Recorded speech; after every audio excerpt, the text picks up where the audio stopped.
Welcome to Tennis Spin, where we put our spin on your tennis. Today, Eric from Toroline is going to show us what a pro string is and how it gets developed. Stay tuned.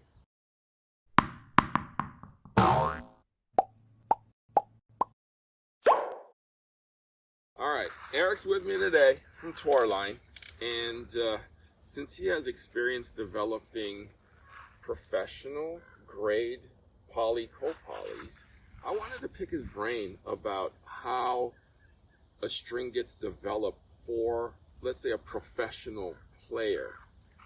Eric, you work with let's say Jason Jung, right? Yeah, good friend of ours. Yeah, and you've helped develop strings on, like a layman's level all the way up to a pro level like Jason. How does the process even start for like a Jason or for like a pro? Yeah, I mean, it's a small window typically. If it's an active pro, like you have like maybe 6 weeks during the off season where they can play test a ton of your strings. It's usually October through November, which a lot of pros are, play testing, whether it's new sticks, new strings, whether it's like a full bed, hybrid. But yeah, it's a process where you have to have all the different like prototypes ready to go, right? Because like if they don't like something, it's game over, man. You can't go back to the manufacturer and be like, I need this change tomorrow. Like it takes time, right? Like you go back to the manufacturer, like a lot of times like they're working on producing, just kind of the standard strings. They can't stop the lines and just start making new strings like that. It takes probably like 2 to 3 months to get new samples. So it's an extensive process. So you basically have to have strings ready to go, and it's a good process for us because if they find something that they like we're gonna take it to market, right? So like all the strings that Jason's used, like Caviar, Super Toro, those are all strings that you can buy, on Toroline.com. So during, let's say, the rest of the year when you're basically preparing strings for them to try, you're obviously taking what they're using already and probably making it stiffer or softer or keeping it status quo and helping with the tension maintenance. So you're pretty much having like a ton of samples then, right? We have a good amount of samples, different flexes. We also ask the pros to send us their rackets, right? Sometimes it's a retail racket. A lot of times it's a pro stock racket. So for us to really get dialed in and connected to their setup, we need their exact racket, right? With their customization. A lot of the pros, have like lead tape, silicone, foam injected, not foam injected handles. So it's quite different than what you would just pick off the shelf. So we ask for like 2 or 3 sticks. We'll test a ton of different hybrids. And we have new prototypes that we're working on that we'll test in their string, in their rackets. So yeah, it's an extensive process, and it's a fun process. It can mess up my game quite a bit because I'm using their rackets, which I probably shouldn't be using because they're usually like extended length, typically heavier. Swing weight's usually higher than what I'm usually normally using. But I also string in their current setup to kind of hit it side by side, right, and see what the pros and cons are. Is it kind of like too high of a launch angle, too low of a launch angle? Does it hit heavy enough? Because on tour, like these guys are hitting big, right? And they're gonna want something that's also super stable off the return, right? They don't want it to flutter, so you got to make sure it's not too soft of a string. Typically, I would say tour level strings, or strings that players are using, are on the stiffer side. Because they can handle the stiffness. But yeah, it's a bit of a process. So you're pretty much becoming them with their racket, with their original setup, and then getting the feel of what it's supposed to feel like, and then putting strings in there that would either enhance their play or keep them at status quo, and in your mind you're like becoming them to see what they would possibly like. Is that? Yeah, like I'll take it to like a league match, right? And I'll try the setup, and you really have to play a match to really understand, like, does the string work well, right? Because when you're on the stretch, which is, you know, what they're basically doing all the time, right? They're never like set hitting, right? You got to make sure it doesn't feel dead, right? If you're on the reach, you got to make sure off the return, it's like predictable, like the depth control. Yeah, there's quite a bit of characteristics that you don't really get from just like standing back and hitting on a ball machine, right? But usually I'll start with the ball machine just to get a good sensation of what they're currently using, and then look at kind of what I might think I might change, right? And then kind of go from there. So, wow, yeah, that's it's a lot of string. crazy. Yeah, it's a lot of string. You know, string one racket is like therapeutic, but when you got to string like 3 or 4 at a time, it's a job. So, plastic or polyester, as people call it, is little plastic pellets that's dropped into a machine that's melted and then extruded. Yep, PET chips. Yep. Yeah. How do you even control, let's say, stiffness? Is there a stiff pellet? Is there a soft pellet? Is there air injected in there like ice cream? Like, how does that part work? it's you know, it's a bit of a process. Like the factories have machines that are like probably the length of a tennis court, if not longer. So they're like dipping it, they're stretching it. There's different, like you said, like different PET chips. Some are really high end, some are like lower grade. The ones that we're using, you know, for our strings are on the higher end. Like we obviously, you know, just have to take less margin. But, you know, to compete against these big brands, like you kind of have to, you know, deliver something that's like a game changer, right? You got to really just go with what's the best product out there, right? And the best materials, or else it's like you can't really compete. You just go buy the, you know, the next best thing out there. So yeah, when I tell the manufacturer, I'm not really focused on the cost. Like obviously that's something that you have to consider at the end of the day, right? Because we're pricing our strings at a very competitive price. But I tell them, like, you know, I want to try like the best materials, right? And sometimes it works, sometimes it doesn't work. But I rather, you know, take a little less margin, but make something that's really special. So what's the makeup of a, let's say, higher grade poly pellet? Yeah, it's so the newest one that we've co-developed with a top, you know, former pro. It's a higher grade of PET chip, right? And this one, what makes it special is that it behaves very similar at lower high tension. Right, so you can string it at like 46, 52, 53, and the control level is basically the same. Really? Yeah, so that's that PET chip. What makes it so special and so expensive is because it behaves very similar at different tensions. So I could string my racket at 45 and it'll behave the same way as 55. Exactly. Yeah. Wow. Yeah. So we're gonna see, I think, a lot of players dropping their tension with this new string.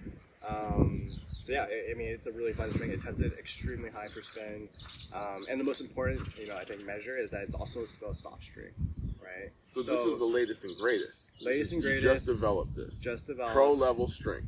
It's for everyone, but yes, we were hoping a top 100 pro will use it in the 2025 season. It was co-developed with Steve Johnson Jr. So he, you know, former top 25 ATP pro, four-time NCAA champion, Olympic bronze medalist with Jack Sock. So, you know, has a decent resume, and he's fresh off the tour. You know, he still, if he wanted to play a tournament, he could sign up right now and still play. So, you know, who better to ask to like test string with us and really get a good feel if they can handle a tour level ball, right? Like these pros, their swing speeds are a little faster than yours and mine, right? So, you know, if we can handle a Steve Johnson, you know, kickser or Steve Johnson slice. Oh my gosh, yeah. Yeah, I think it can handle a lot of other players of also. So speaking of Steve Johnson, when we first strung for him at the Tiburon Challenger, I want to say 12 years ago, give or take, he handed me this weird looking string that came off of a fishing spool, it looked like. It wasn't a regular reel, as we call it. Yeah. It came off of a spool. I don't remember the string. Yeah. I was at the end of the spool, and I literally said, "Hey, Stevie, you mind signing this?" So he signed it for me, and I'm like, He uses fish line, is what I said. Do you know what that was? I don't. But yeah, I mean, he's been great and he's kind of helping us co-develop this new string. Yeah, I mean, like he hits a heavy ball. I played him in, tens, doubles, sectionals. It was me and Jason Young against Stevie and this other player named Michael McLoone. And even then, like, he just hits different, Oh, yeah. So was he a big boy back then, too? Big boy, he had a mullet. Mullet. Yeah, he wasn't messing around when he was 10, so... Yeah, I mean, he was a top junior then, and, he's gotten up to 21 in the world. So really, I think it's nice for me to test the string, but really at the end of the day, like, you need someone like him to really take it on court and see it can handle, like a heavy ball that he hits. Right. So, with the premium material, how many iterations did it take for you to get to perfection? A lot. I think you tried a couple iterations, right? You tried the blue one, I think you tried the gray one, all different flexes too. We had a white one, we tried a pink one, we tried a green one. Ultimately, I think probably talking over 10 iterations, if not more. Probably maybe 15, 20 iterations, different gauges, different flexes. I think you tried like a firm version, you tried a soft version. There was I think it was like a 3.0, 4.0 that you were trying. So it does, take time. I mean, it's not really a science to it. It's kind of like an art, right? You kind of just have to try it in like different rackets too, right? So what we do is we take the most popular brands on the market. This is a Blade V9. And we try it in all the different rackets, like head, speed, Babolat, Guerrero, 98, 100, try in like a Dunlop CX like 200. You have to try it in like a ton of different brands to make sure it generally speaking, like it works in a lot of setups, right? So it's just kind of like process of elimination. Like we get the prototypes, we try it out, and then when we find like 2 or 3 that are like exceptional, we'll take it to our pro advisors and have them try it out and take it on court. So a bit of a process. Have you ever been in, let's say, your science lab or your mad science room with some people and say, we took this pellet and that pellet and this pellet and we combine it all together? That's like going to be the perfect setup. If we put it into like a 1.23 gauge and make it orange, that's going to be the one. And then when it comes out, it's like, damn, this plays like garbage. Yeah, we definitely go back and forth when they manufacture. I'm kind of like tweaking the different formulas. I think what it comes down to is like once you find the PET chip that you really like, it's just testing the flexes, right? And then making sure at different tensions, it still has really good playability, right? So and the colors too, like I mentioned, impact the playability as well. So typically darker colors play firmer. Lighter colors, they're like neon yellow, neon green, neon pink, tend to play more elastic, softer, more lively. So yeah, it's a bit of a balance. Like you want it to be firm, stable, durable, but then you also want it to be playable at the same time, and you want it to be soft so it doesn't hurt your arm, your wrist issues, shoulder issues. A bit of a balance for everything. What's Jason's string right now? Jason's Javier 124.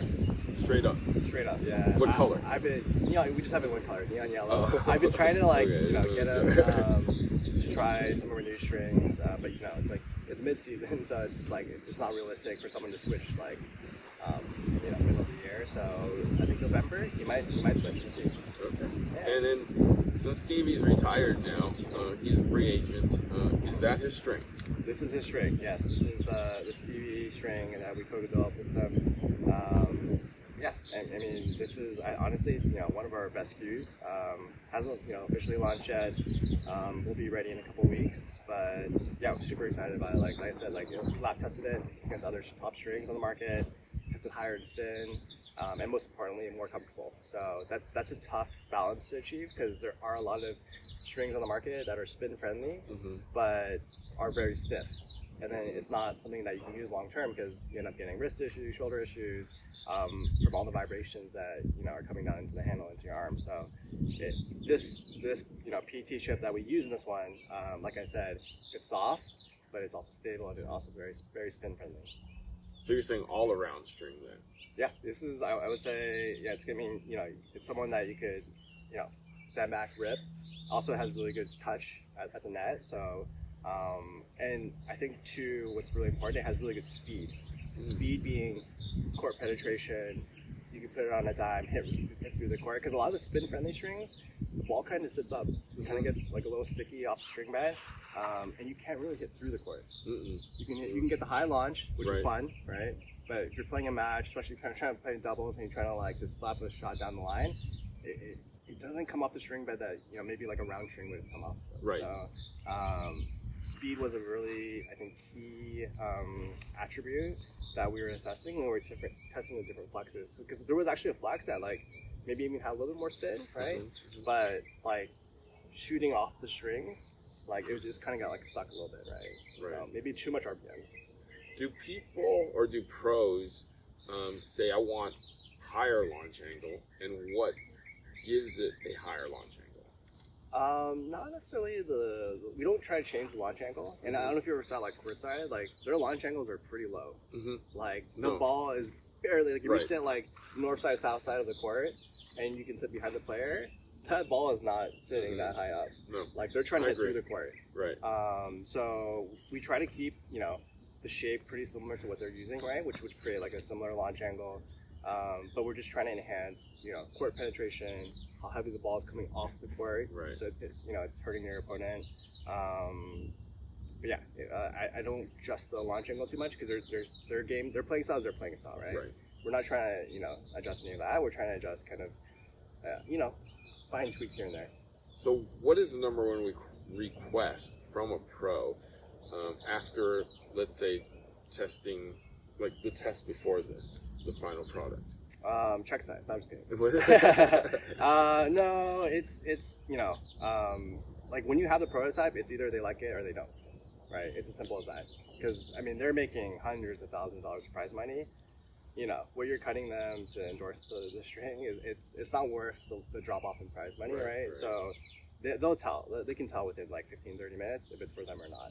And I would never want to sign a pro where it's like we're just paying them some money, and their ranking is going to drop, right? That's a bad luck for us. Like we want to take someone that's like 80 in the world into the top 50, or someone that's like 50 in the world into the top 25, right? So it's super important that it's a good fit and like we don't force the relationship.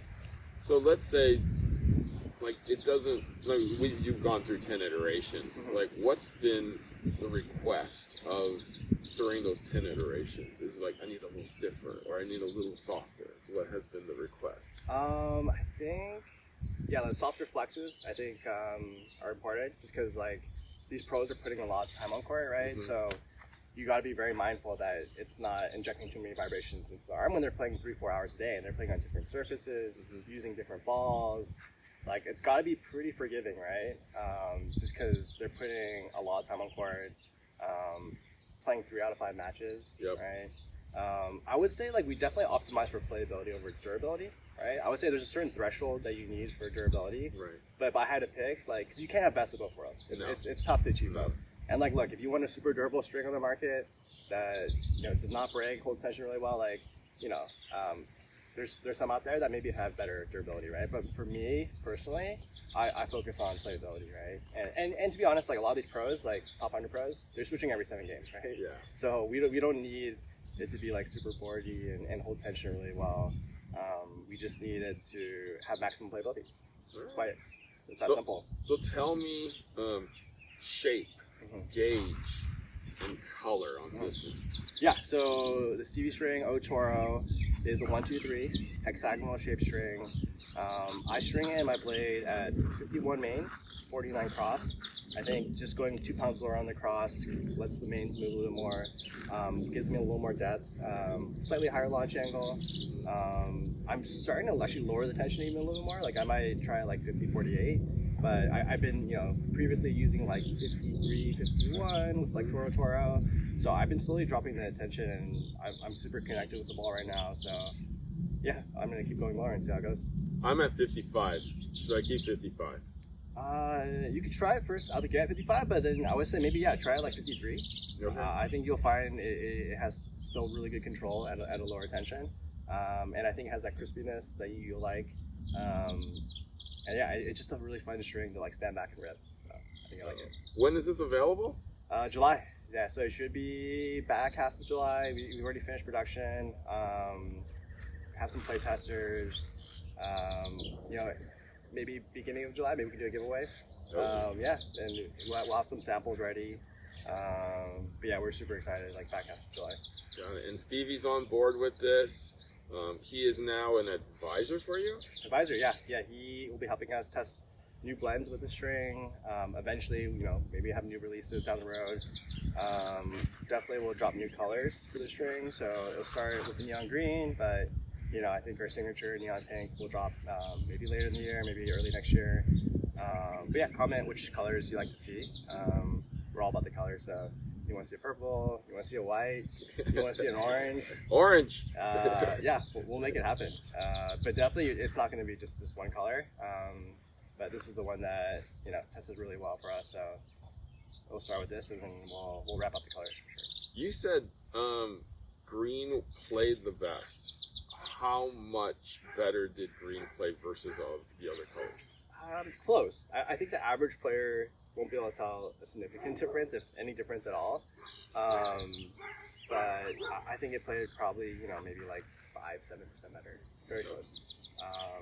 And I've taken on court, matches. So I think 5-7% better. And it's called Toro. Alright, launching by the time this video launches. The dogs are coming to get me. Eric, thank you so much for showing us the way of how strings get developed for the pros and for you and me. And congratulations for signing Stevie Johnson on as an advisor and for launching the Toro. Appreciate it. Thanks for coming out. So we're going to try some of that when we get back with some of the coaches. Yeah, we got some for you, for Chris, for Ma. But yeah, this is Chris's. We got Coach Chris. Yeah, we got let's see, got Harry's over here. Oh, look at me, look at me. Yeah, we're hooking up the whole gang. Got Ma over here. Coach Jay is always looking for a new string. The endless string journey. Exactly. For us testers, it never ends. So there's no destination. He ain't gonna ever like any day. All right, what's your Instagram, buddy? At Toroline, check us out. Shoot us a DM if you're looking for a new setup. We're happy to help you out. All right, and it'll be available on your website starting now, Toroline.com. Back half of July, depending on when this video comes out. But yeah, DM us if you want to try some samples. We're happy to help you out. There you go. And then we might do a giveaway. Okay, look for that. Guys, thank you for watching Tennis Spin, where we put our spin on your tennis.